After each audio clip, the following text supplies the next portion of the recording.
The opinions expressed by the host and guests in this show are not necessarily the views of Children's Health Defense.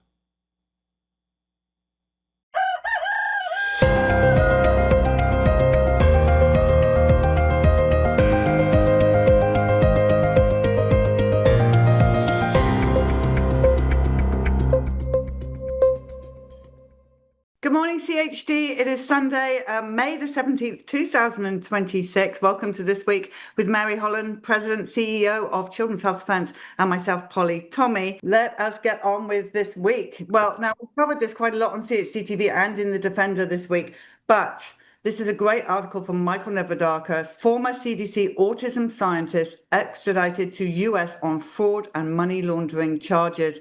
Poul Thorsen, Danish native who worked for the CDC beginning in the late 1990s, was indicted for the 2011 for the alleged misuse of over $1 million in CDC grant money. This was earmarked for autism and public health research. Thorsen is accused of redirecting the funds in his personal use. He is also known for his role in authorizing studies finding no link between vaccines and autism. Critics allege the studies, still widely cited today, were flawed. Of course they were flawed. But it's a big story, and that's why we're headlining it this week. Polly, this is huge news. Poul Thorsen has been a fugitive from U.S. law for 15 years. He was first charged in 2011, and he's been living openly in Denmark. And clearly, the U.S. HHS was not very interested in getting him back to the United States. But under Secretary Kennedy, when Thorsen left Denmark and went to Germany, he was apprehended on an Interpol warrant. And this is huge because this guy is now going to be facing the rest of his life in prison in the United States. So we hope that he will spill the goods. He's going to tell the truth. Without these studies that he did, these fraudulent studies in Denmark, Polly, the vaccine industry would have collapsed. That's what James Grunwald, who wrote a book about Thorsen, said, and I think that's true. Denmark didn't want to extradite him. The U.S. didn't want him extradited, but under Kennedy, he's been extradited. They posted a video of his arrest. This is really big news because it has the potential, Polly, to unravel the huge injustice that was done back in 2011 in the omnibus autism proceeding. Those proceedings of 5,000 families with people with autism, with children with autism, that decision was based on Thorsen's fraudulent studies. So this is huge news. It has the potential to really open up a can of worms that's been hidden for at least 15 years. Okay, Brenda Belletti here. White House plans to fire FDA Chief Marty Makary. Sources tell Wall Street Journal the Trump administration has signed off on a plan to fire Dr. Marty Makary, who heads up the U.S. Food and Drug Administration, known as the FDA. However, citing people familiar with the matter, the Wall Street Journal said Trump's plan isn't yet final and could change. So he was fired. He is out, and Kyle Diamantis is now the acting head of the FDA. And what we're reading in other publications, Polly, is that the reason and he actually resigned, he wasn't fired, but he resigned because the administration wanted to push through flavored vapes, which will be attractive to children. Allegedly, there's a big black market of Chinese vapes with flavors like watermelon and tangerine and that kind of thing. And it's a multi-billion-dollar business. Candidly, I'm not quite sure what to make of that. And we don't really know who's going to be next as the head of the FDA. But it is a big deal that, there's now no head of the FDA. Michael Nevadakis in The Defender. Robert F. Kennedy Jr.'s leading intense multi-agency study on childhood vaccine safety. This is the New York Times reporting. The initiative includes a look at overall effects of the childhood vaccine schedule. Researchers will compare the health outcomes of vaccinated and unvaccinated kids and examine possible links between vaccines and autism, including whether thimerosal, a mercury-based adjuvant used in some vaccines, may trigger autism. Polly, in a certain way, this is a kind of a ridiculous story in the New York Times. Kennedy is really not talking about vaccines at all right now, but they still want to do a story about what he's thinking, as it were. We know that Secretary Kennedy does care about the completely inadequate science that undergirds the US vaccine program. And yes, of course, he's still really following up on this. He has some good colleagues, fortunately. Martin Kulldorff and Sarah Brenner are two people that are now really working directly under him. And this is long overdue research, as Dr. Clayton Baker says in this article. And according to a recent February Zogby poll, 80% of people really have concerns about vaccine science. They want the ability to say no. So I'm delighted that the work is continuing, even if Kennedy isn't really talking about it and shouting it from the rooftops. Suzanne Burdick here. Robert F. Kennedy Jr. says hantavirus is under control in the US. So US Health Secretary Robert F. Kennedy Jr. said the US has the hantavirus outbreak under control, a sentiment echoed by the WHO, the World Health Organization, which reiterated that there is no sign that we are seeing the start of a larger outbreak. Media coverage of the outbreak has been intense, but stirring up fear doesn't serve the public's best interest, says Children's Health Defense Senior Research Scientist Carl Jablonski. Right. But public health Dr. David Bell says you can't sell vaccines without fear. And in point of fact, there are a couple of proto-vaccines for the hantavirus. And David Bell contrasts this with, a handful of people implicated in this outbreak when 2,000 people die every day from malaria, 4,000 people die every day of tuberculosis. This is not rational. This is about the money. This has nothing to do with real public health. Well, Brownson Institute doing a great article here, hantavirus media hype. The real lesson is not about rodents, it's about us. If there is a lesson from the current hantavirus hype, it is not simply that the media exaggerates risks, it's that societies must relearn proportional thinking. Public health should inform, not terrify. Physicians should educate, not inflame, and journalists should contextualize, not sensationalize. While fear may temporarily capture public attention, sustained societal stability depends on trust. That's a lot of long words first thing in the morning, Mary. Right. So this is from Dr. Joe Verone, who heads the Independent Medical Alliance. And this is just common sense. He says there have been 1,000 cases of hantavirus in the United States in the last 30 years. Life is uncertain. There are risks. Like blowing this up as a global story is crazy. It's just crazy. We'll follow it, but this is typical media hype about an infectious disease. And I think we will learn more about what was really behind this. Also, Mary, none of the people are having it. I mean, you just go and look at the comments under all of these articles out Good. there. I'm glad. You're just like, whatever, we're done, we're not listening. CIA whistleblower. So Fauci led multi-agency cover-up of COVID lab leak evidence. Dr. Fauci's role in the cover-up was intentional, says James E. Erdman III, a senior operations officer for the CIA. Erdman testified during a hearing organized by the Senate Committee on Homeland Security and Government Affairs, chaired by Senator Ron Paul. Erdman said the cover-up continues and the CIA whistleblowers have faced retaliation from the agency. Well, we did stream that and everyone was losing their minds. It was quite amazing, wasn't it? It's really worth watching, Polly. I highly urge people, if you didn't see it, do see it. Because as I say in this article, it kind of broke the spell. We have not really had people in Congress really digging deep and showing outrage about what happened during COVID. And we really saw all of the members of one party on this committee, the Homeland Security Committee, really asking good questions and really expressing their deep concern. Like, we can't let that happen again. We need to dig deeper.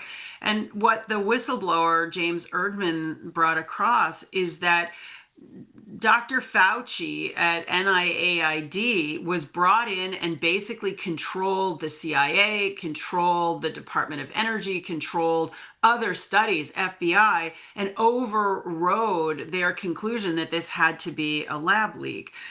So this was really, I think, a really important discussion, like that there is a deep state, that the deep state wanted this vaccine program to go forward, and we don't really know enough about it. And so I thought it was a really important hearing, and I'm really delighted that we put it on live stream and it's available for people on our website. CIA whistleblower fears retaliation as Ron Paul promises more COVID cover-up news next week.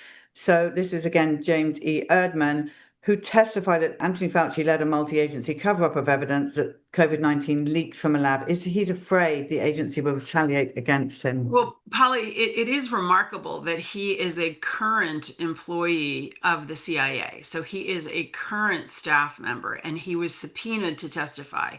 And apparently there is a lot of friction, not only within the CIA, but within the administration, within the Republican Party about the hearing and what needs to happen. You know, COVID was very much during when it was happening, Polly, it was largely a very bipartisan exercise, right? It was very lone figures who really said, wait a minute, like does this, you know, is this the Constitution? Does the Constitution make this legal?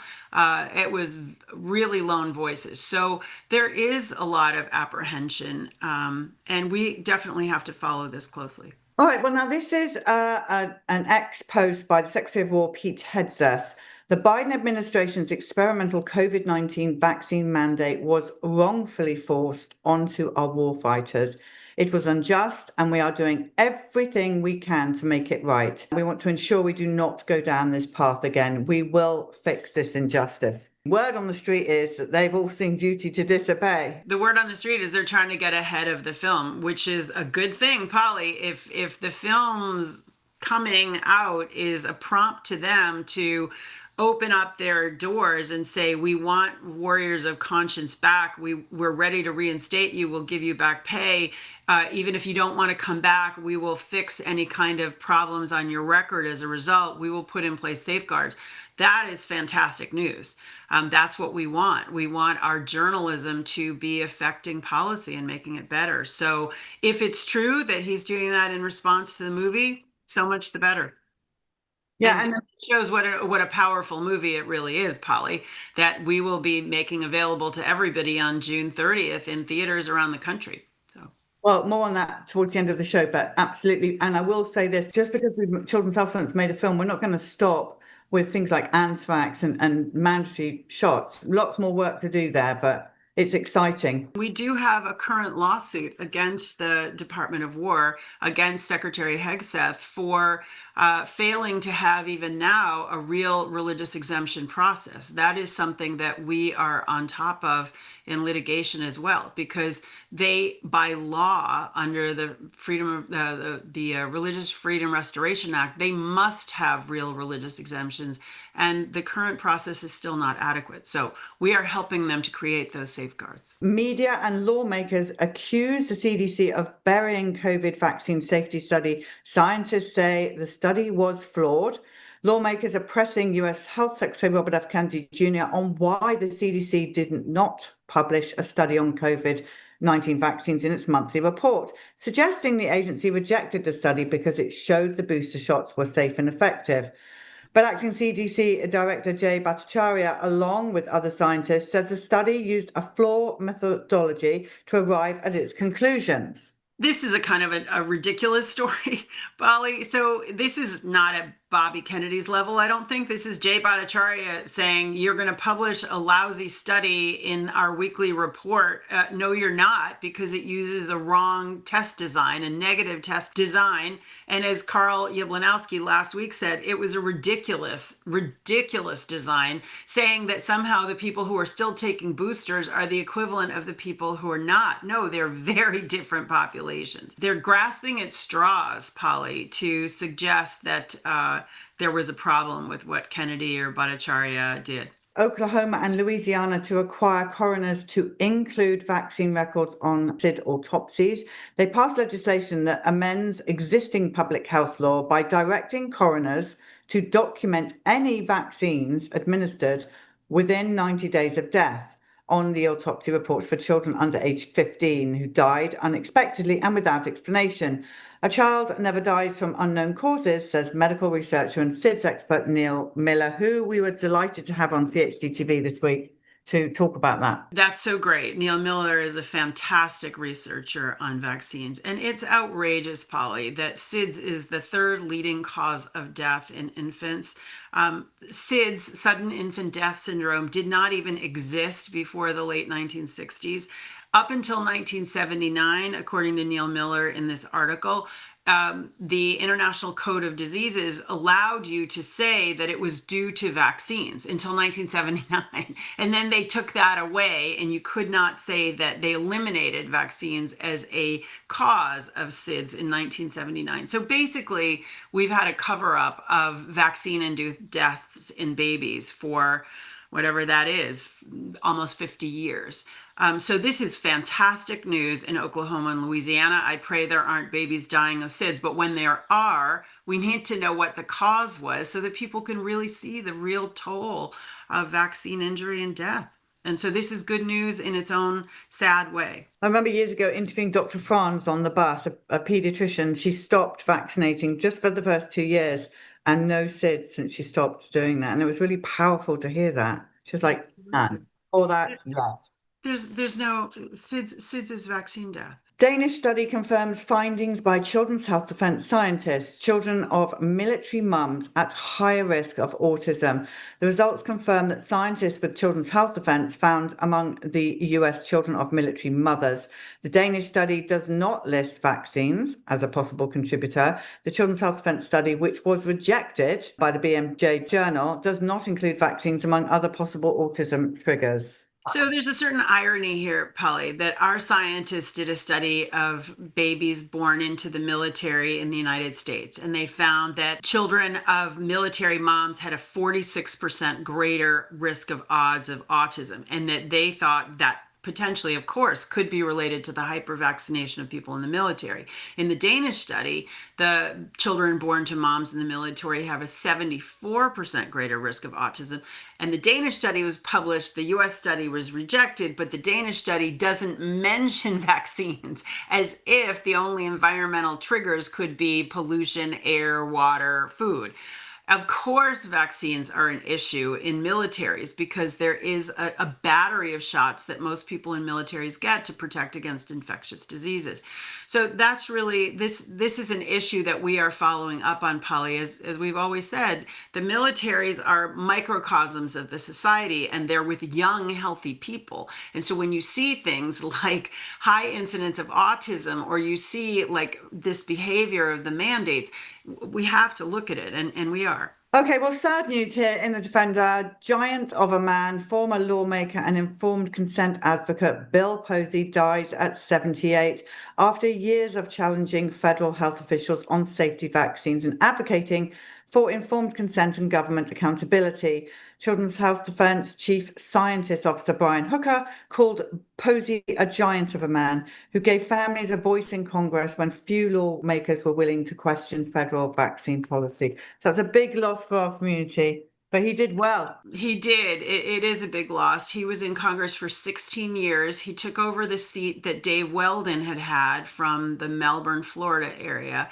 And he really stood for what for us, right? For the vaccine injured community and for people who wanted accountability for vaccines. And he did it at a time, Polly, when literally there was nobody else in Congress standing up. And he called out people at the CDC, and he stood for getting help around COVID and to get accountability for the colleges that were mandating it. And he stood up for trying to get answers for why there was ever a recommendation for young children to get the COVID shots.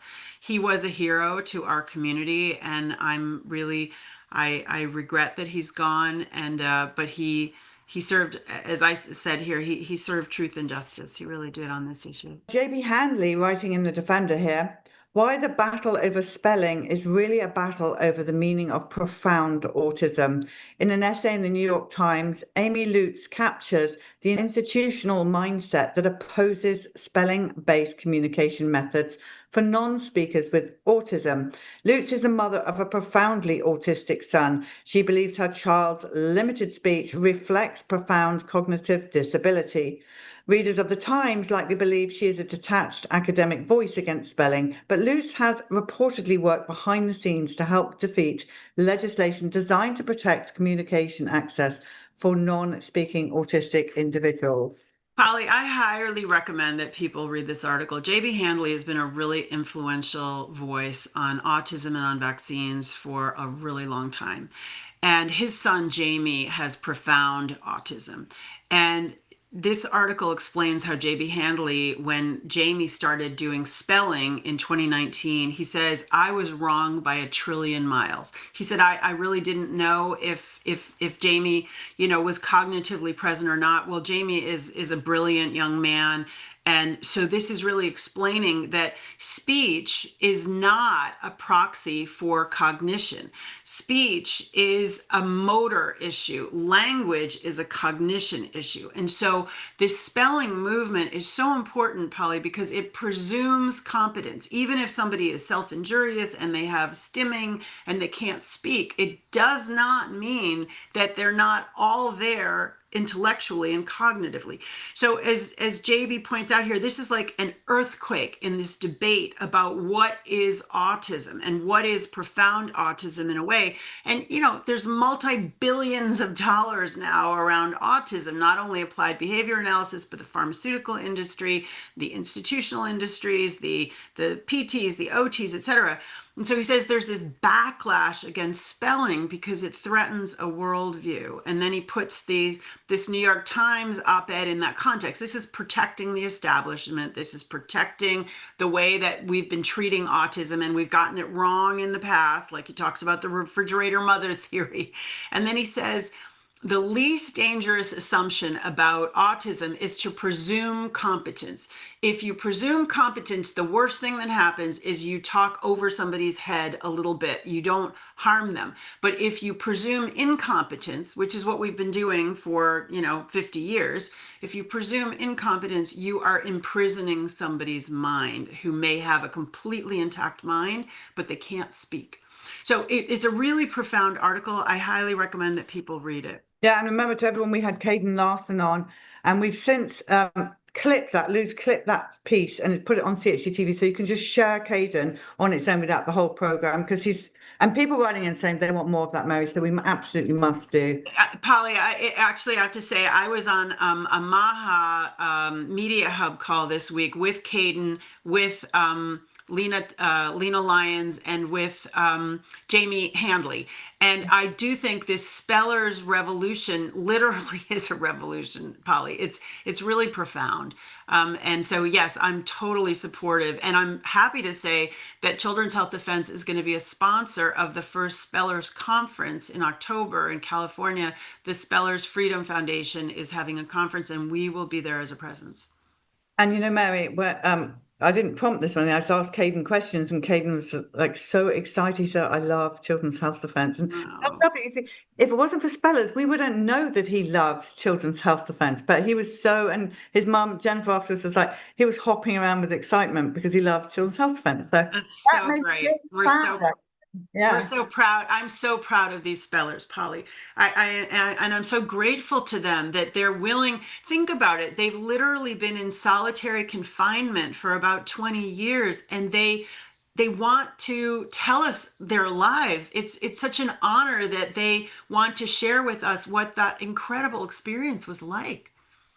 Well, Caden said it was hell, so there's that. I know it was hell, but at least we can hear about it, Polly. That's absolutely right. So we will do more on that. Okay, Brenda Belletti here. Forest Service spraying record amounts of glyphosate on burned out public lands. So there's an investigation by Mother Jones found that the US Forest Service is spraying these huge amounts of glyphosate on fire-damaged public lands to clear native vegetation for commercial conifer replanting.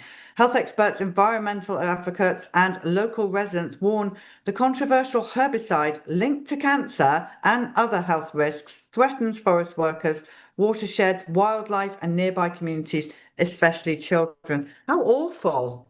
No, this is so terrible, Polly. So apparently pine trees can survive with the glyphosate because they don't have leaves. So they're spraying all over California. Governor Newsom has paved the way. In particular, they're doing 75,000 acres near Lake Tahoe. This is just terrible news, right? I mean, glyphosate really disrupts, it's intended to kill insects. It's not good for humans either.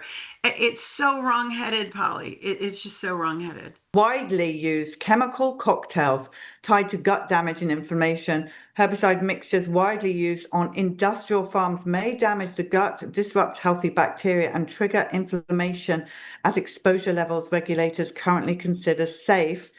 Researchers say findings raise urgent questions about how pesticide safety is evaluated, since regulators typically assess chemicals individually rather than as the chemical cocktails people encounter in the real world. Well, that's a bit like vaccines. Exactly. It is exactly my thought, Polly. Is like, oh, we test it individually, but we give you, 100 doses by the time you're 18.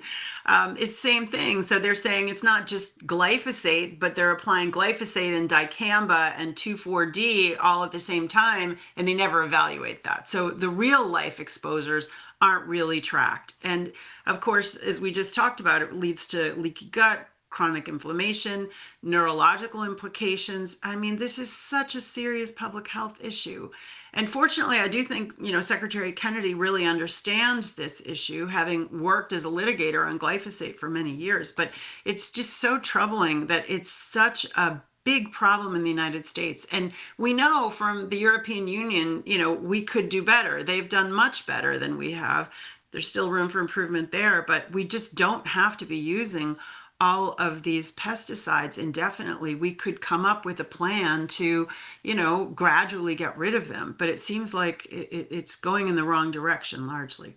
Well, exciting news here at Children's Health Defence. We have award-winning journalist Henrik Karlsson joins the Defender as an investigative reporter. He was 6 years as a full-time investigator at the law firm Phelps Dunbar, where he worked on multi-million-dollar maritime litigation and led investigations across the Gulf Coast and London. Before entering the legal field, he built a distinguished journalist career covering criminal justice, public policy, healthcare, energy, and national breaking news. So we're so excited to have him on the Defender team. Oh my gosh, it's so great. We've done the Defender team under Catherine Paul has done such an amazing job, Polly, with really just 3 journalists, at least 1 or 2 of which have been part-time. We put out a paper every day that is really outstanding, and they just haven't had adequate staff to do what they're doing. And so it's fantastic that Henrik Karlsson is joining the team, and he has such an amazing background, really, not only as a investigator, but as a journalist. He also has a background in social work.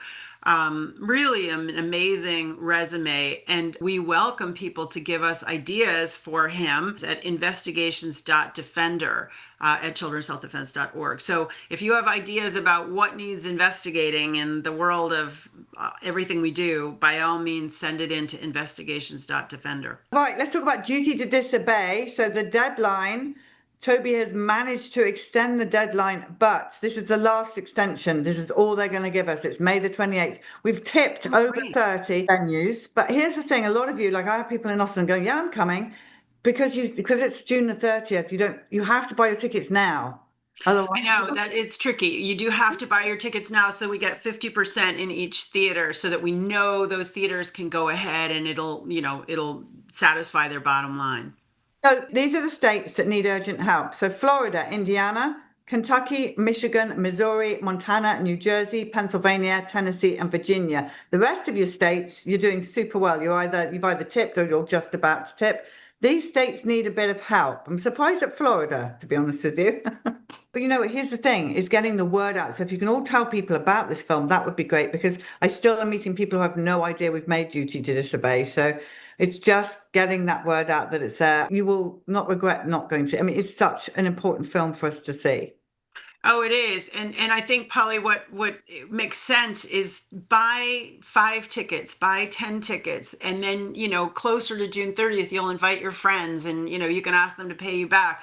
But if we don't tip these theaters, you won't have the ability to go in person. And at many of these theaters, Polly, we'll be having panel discussions. We'll have people who are close to this issue, maybe who were in the military at that time or in the military today, who can really talk about how serious this issue is and how we can't forget forget it, and why this film is important, and how we're trying to reform the military, just like we're trying to reform civil society around these issues. So I hope that people who are watching, you guys are the true believers. You're the people who really are the backbone of the CHD community. I hope that you will buy some tickets. And now, fortunately, we have a little bit of a reprieve. So you said till May 28th, Polly? The final deadline is what the theatres are giving us, May the 28th. But let's do it now. Let's tip. So we've already tipped 30, Polly? 30 have tipped and Okay, so let's set a goal of tipping by then at least double that. Let's tip at least 60 theaters so that this is really going to get a good viewing. So get out there, buy some tickets, please. My family and I are going to be at the Austin one at Cedar Park. So if you want to join us there, we have quite a big theatre, I think. So it'd be lovely to see you. So that's where we're going to be. You don't know where you're going to be yet, do you, Mary? You know, Polly, I'm not sure which theater I'm going to be at, but I'm going to do my best to get at a theater. I'm sort of a little bit on out of the way at that particular date, but we'll figure it out. All right, everyone. Well, that's it for this week. Pray big, stand firm, never settle. I'm going to be live tomorrow with Dr. Suzanne Humphreys is coming on. You're going to love. She's got another whole report to give you to put the facts right of the mainstream media. So she'll be there tomorrow. And of course, we'll have mothers to be. So I'll see you tomorrow morning. Thanks, Polly. Thanks, everybody.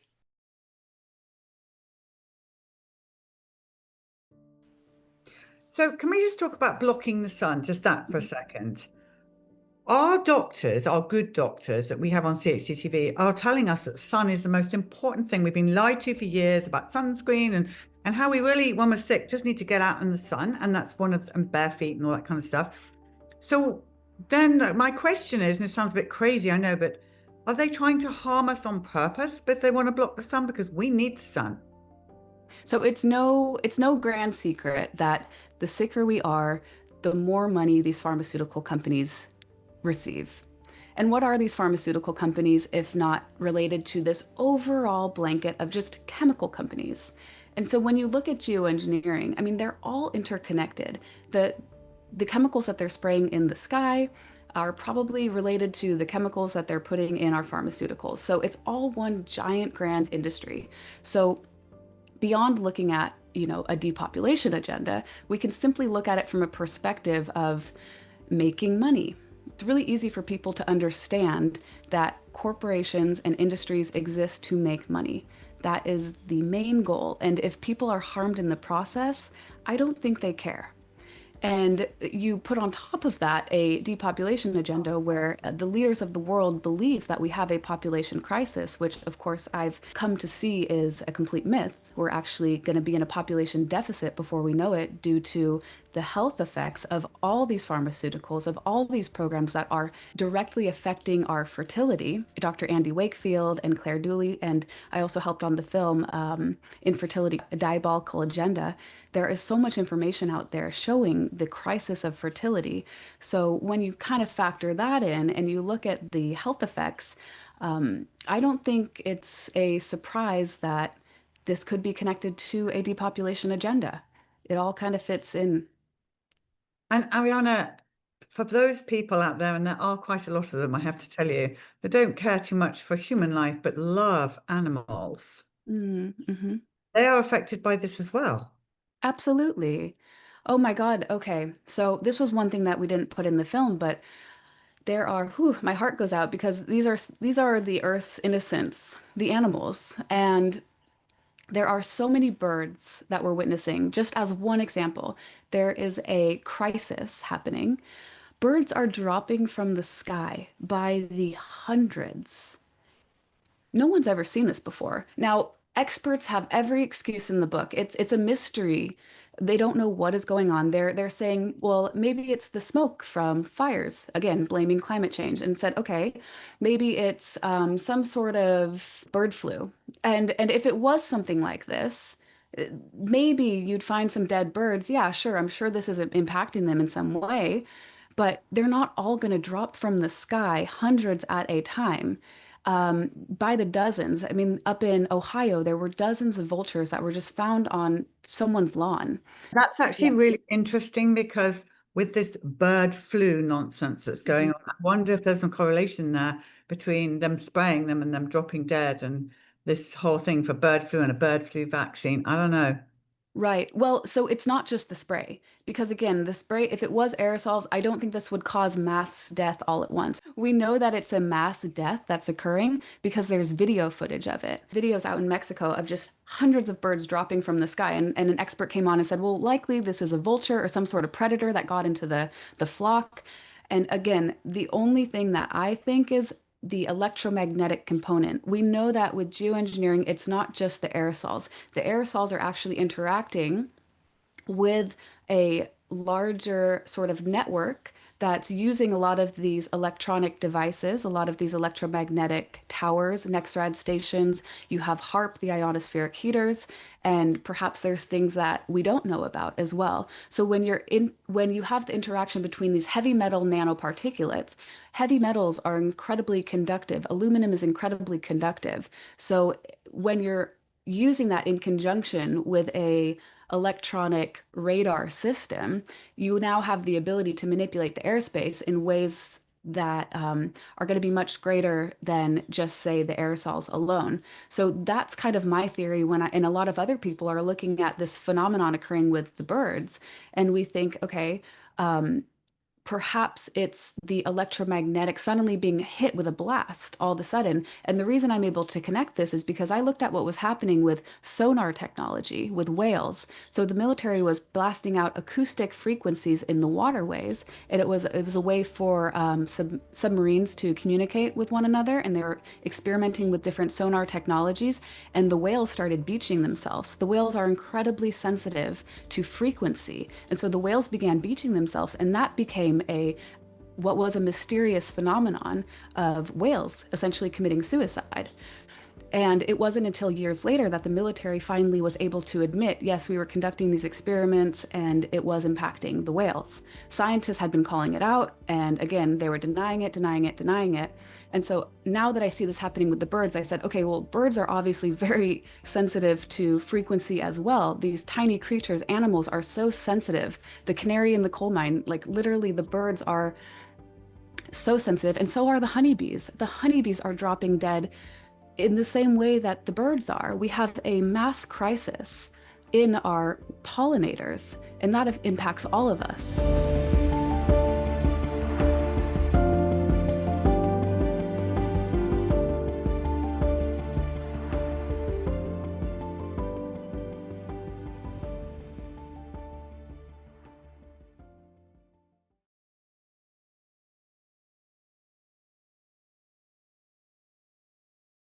My name is Valerie.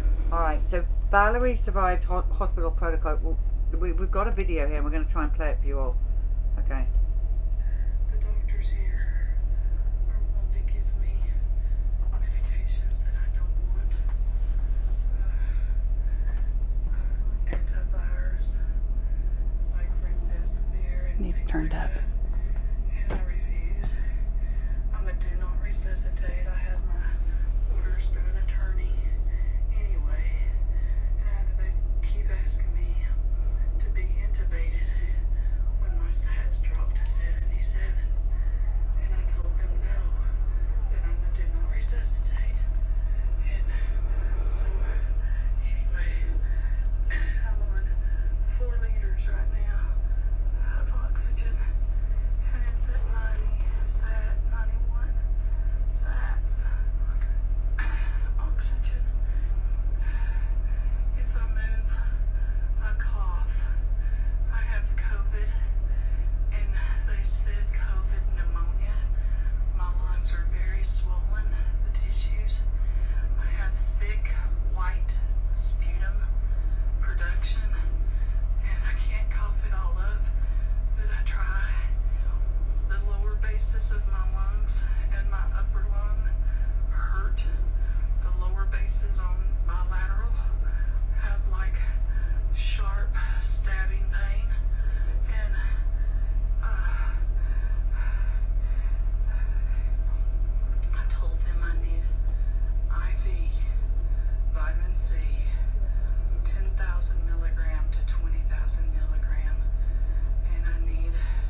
again. It was.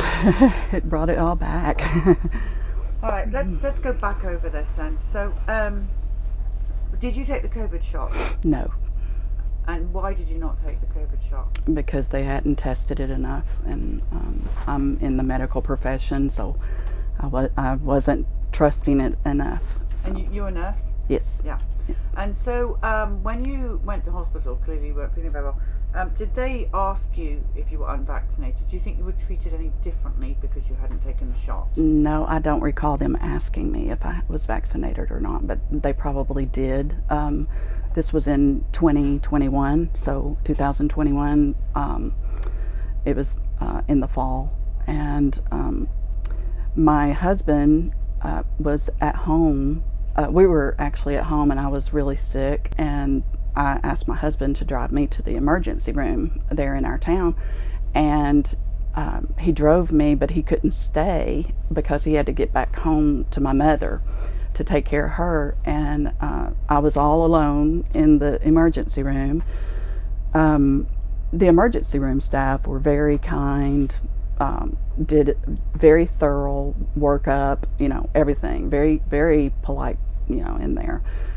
And my oxygen saturation kept dropping into the 70s, and it would raise immediately back up to like 90, 91, but it wouldn't get any higher than 91, and 95 to 100 is an average normal breathing, saturation. So mine stayed, going up and down, fluctuating while I was in the emergency room.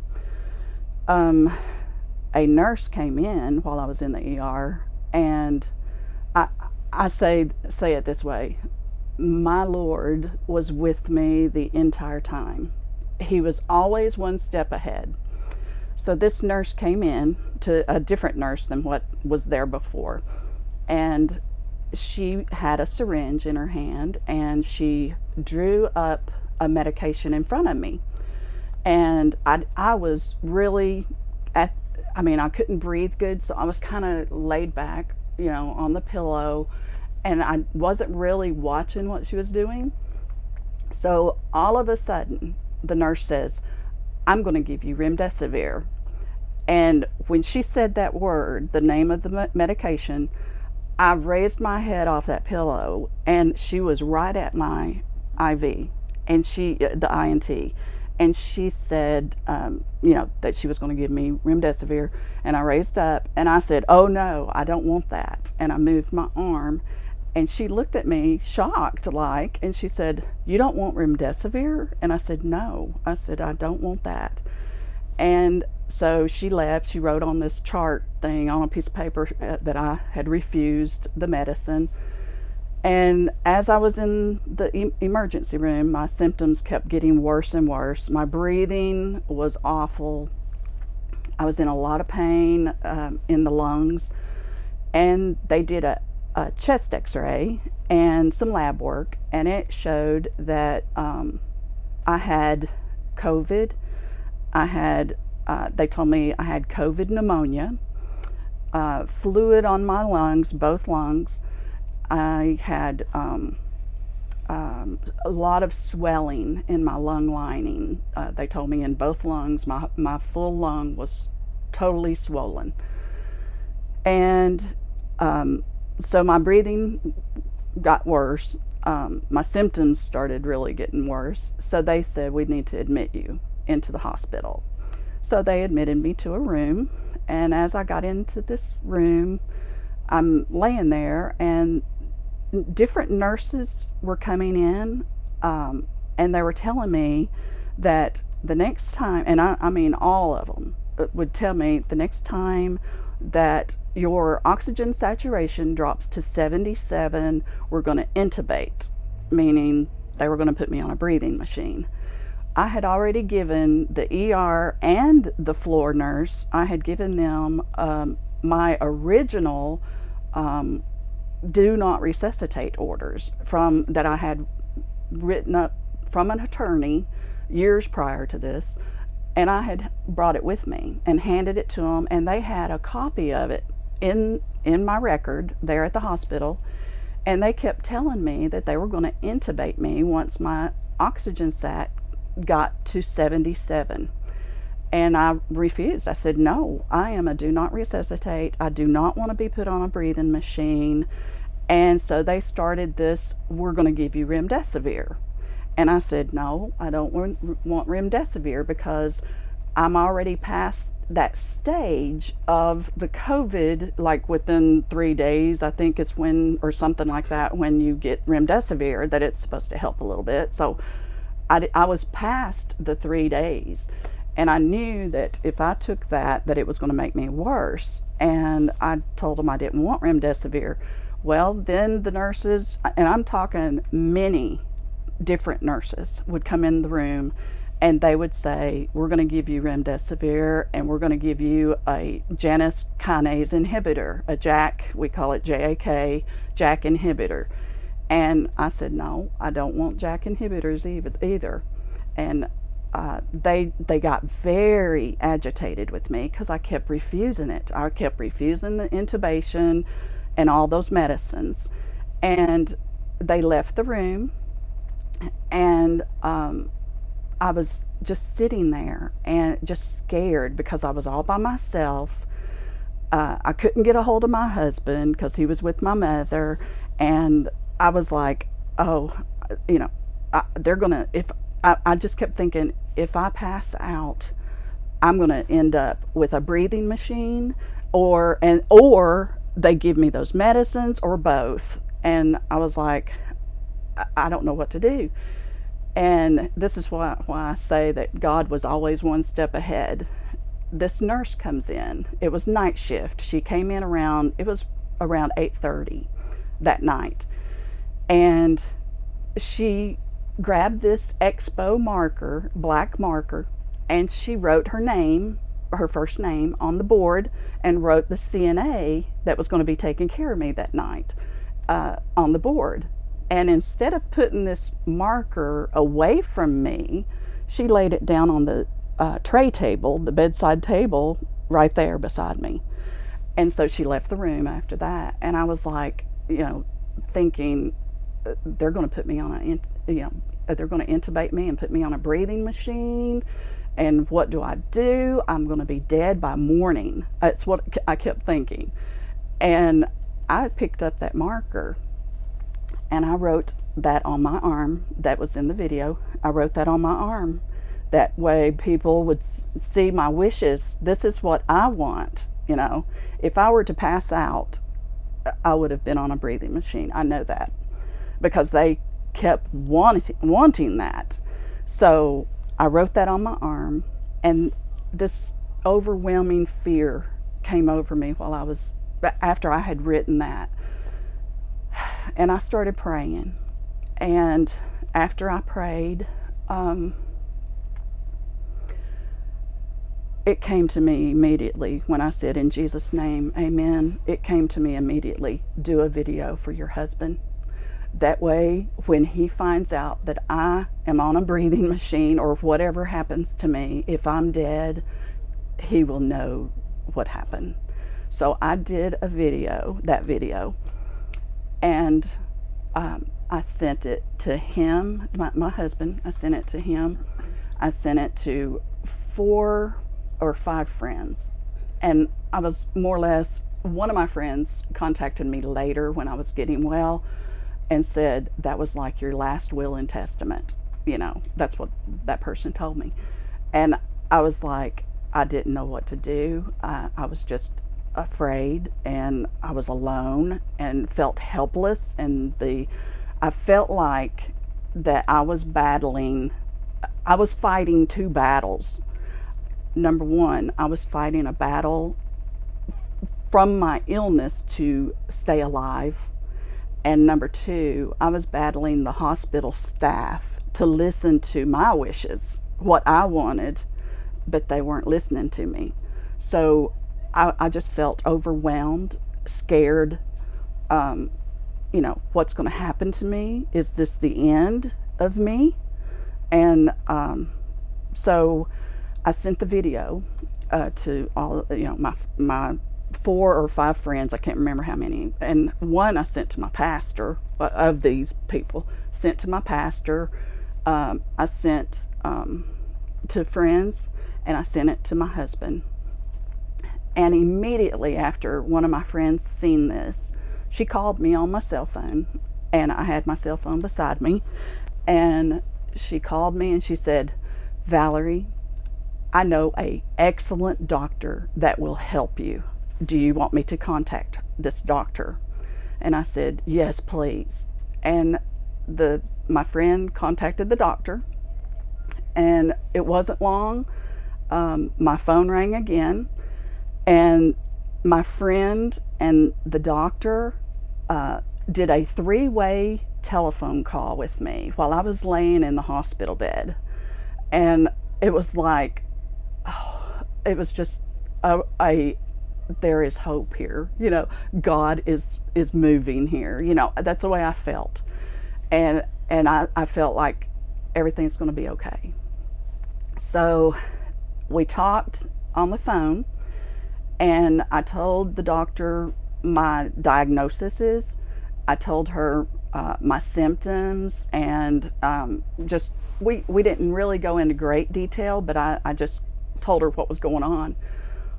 While I was on the telephone with them, the friend and the doctor, all of a sudden the door opens up in the hospital room, and 3 women came in dressed in all white from here down. They didn't. White what? White just uniform? White uniforms. They didn't tell me their name. They didn't tell me what they did. They just came in. They had stern-looking face. All 3 of them. So I laid the telephone down beside me on this side, and they were standing. The 3 women were standing on this side of the bed, and I laid my cell phone down. I didn't turn it off. I kept it on. And one of the 3 women said to me, "You made a video, and you put several people on this video. You showed people, and you videoed the hospital, and you also put it on Facebook." And I was floored. I could not believe how, first of all, they came in while I was on the phone to a doctor and accusing me of all these wrong things. And I was trying to defend myself, and I was like, I didn't do that. I did a video, yes, but all I did was I showed my feet and my arm, my left arm, in the video. And I said I didn't videotape any people. I did scan the room, but that's allowed. And so they left. They turned around and left. And so I picked up the phone again, and we finished our phone call, the doctor and my friend. And the doctor told me while I was on the phone, the doctor told me that she would help me when I'm discharged, that she couldn't do anything. Yes, that she couldn't do anything when until I was discharged. So we got off the phone, and another nurse came in, and they stopped after they saw a video that was on Facebook. Before the nurse came in, I called one of my friends that I had sent the video to, and I asked my friend, "Did you put this on Facebook?" And they said, "Yes, I did." And I said, "Take it off immediately. I didn't want it on Facebook." And so they did. They took it off. Well, then that's when this nurse comes in, and they never said anything else about the video, so they must have known that it was off Facebook. And it was only up a little while, not long, they said. So this nurse comes in, and she says, "I'm going to prepare you so that you can be discharged. They're preparing your orders to be discharged." And this is late at night. And they said that they were going to discharge me with oxygen. So she took the oxygen off of me, and had me stand up to see how I tolerated it without oxygen and all this. My oxygen sat immediately dropped to 74. I remember that. And she put the oxygen right back on me. So she left the room. Another nurse comes in and tells me, we can't get oxygen for you at your discharge. And I was like, what? You can't get oxygen for me? And she said, no. So that nurse took the pulse ox off of my finger and put a new one on my forehead. Being a nurse, I know that there's a significant change in our oxygen saturation when it's on our forehead. And being a former state inspector of nursing homes and hospitals, that is a citation right there. If we ever saw that, we would write people up in the hospitals if they had it on their forehead, because it's an inaccurate, you can't really determine it. I mean, you can do that, nurses can do that, but, or, doctors, but it's not as accurate. So here it is, this nurse puts it on my forehead, this pulse ox, and I'm thinking, why are they doing this to me? Why are they putting this on my forehead?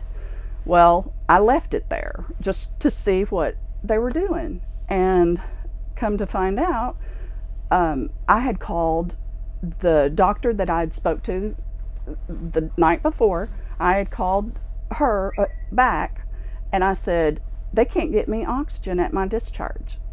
And that doctor said that, don't worry, you will have oxygen at home.